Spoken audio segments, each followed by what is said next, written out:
అధికారంలోకి వచ్చిన 6 నెలల్లో జలయజ్ఞం పూర్తయిపోయేది.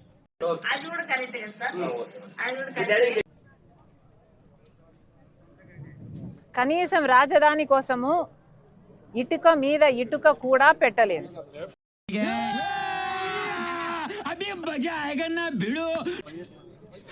అధికారంలోకి వచ్చిన కొన్ని రోజులకే ప్రజావేదిక అనుకుంటుంది, దాన్ని కూల్చేశారు.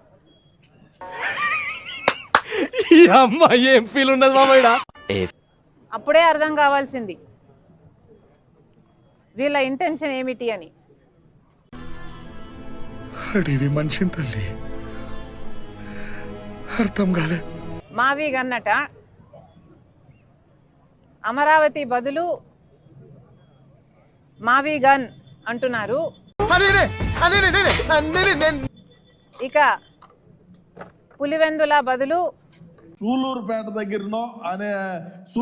దగ్గరగా ఉంటే అన్న ఏమని ఉండేవాడు, ఆ గన్ను అచ్చిరాలు ఆ 2 పక్కన పెట్టి ఈ పక్క మొదట్లో ఏమని ఉండేవాడు అనేది మరి రాష్ట్రంలో ఉండే ప్రజలు పోలు పెడతారు. పోస్టులు నేను పెట్టాంటి కాదు,